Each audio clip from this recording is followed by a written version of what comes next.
So let me get two quick things out of the way. Please like and subscribe to this channel. Please consider going to the other channels. I've listed them below, especially the Kubrick channel because the channel is under attack. So please just go there. Even just for formal subbing, you don't even have to watch the content. Just try to sign up there in case of emergency anything happens with this channel. Okay, that's one thing. I usually plug channel memberships. If you want to support the channel through channel memberships, I'd be grateful.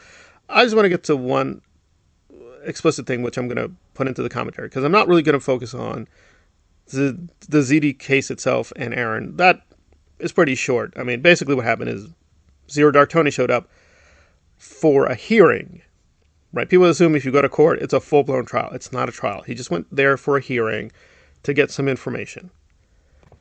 If certain YouTubers or whoever are going to pump it up to be something more than it is for money or clicks or whatever, yeah, that's on you. It's just a hearing.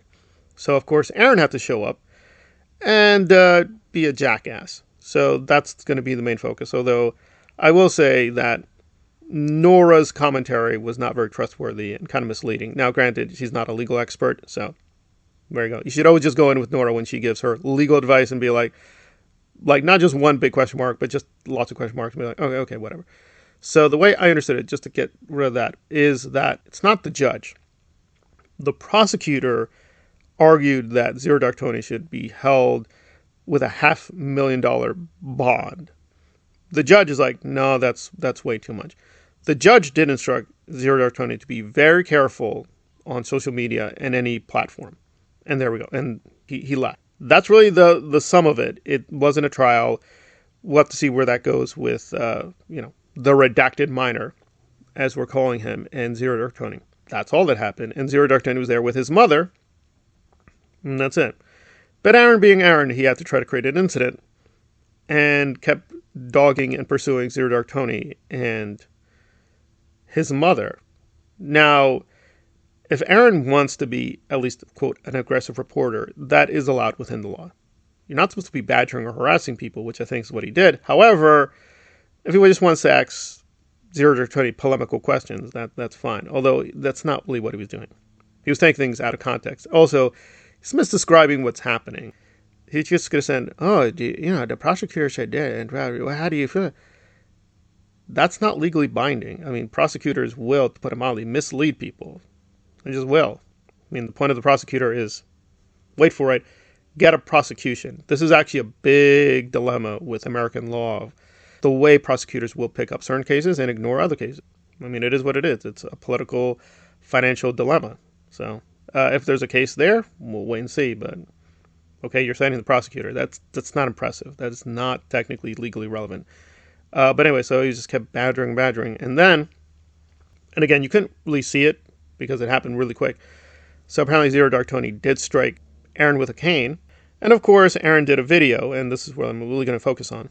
But again, if you want more, whatever, on the ZD case or whatever we're going to call it, I'll try to do a little bit more. But there's really nothing there at the moment. So he got struck. He does this commentary later, hours and hours later, and is trying to reflect, oh, guys, oh my God, I'm a victim of assault.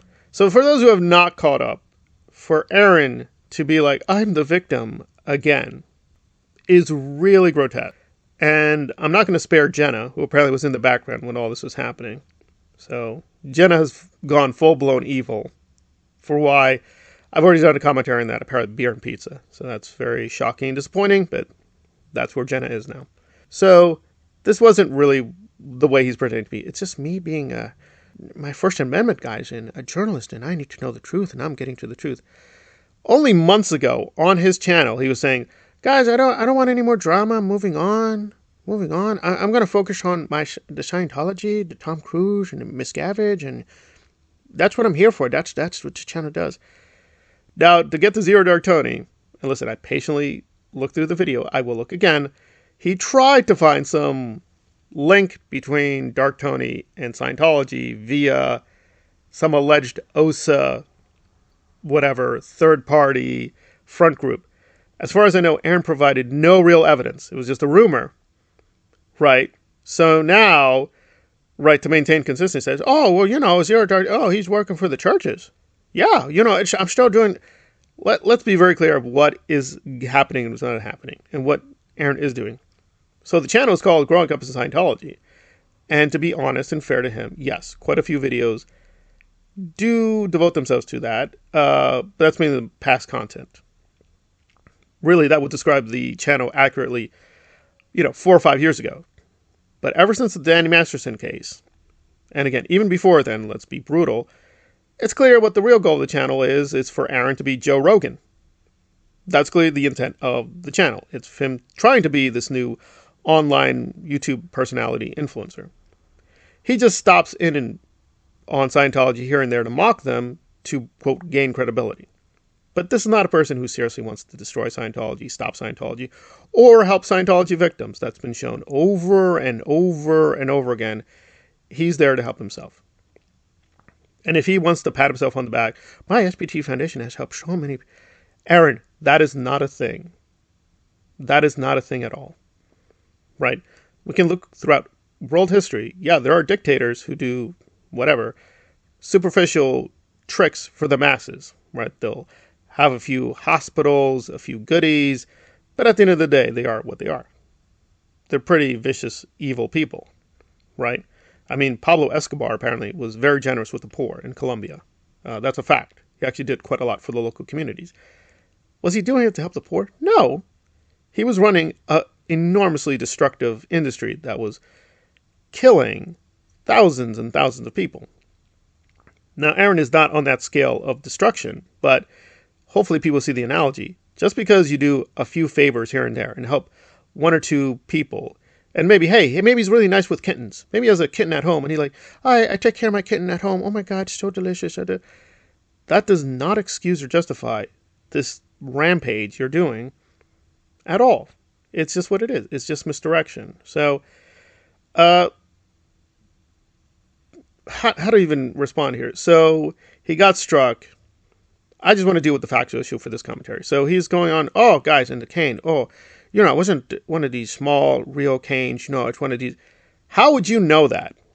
See, I'm offended at two levels. Because last year, right, Aaron told this fairy tale about, oh, my toe, my toe. He got into this very bizarre relationship with this woman. Remember, he's married.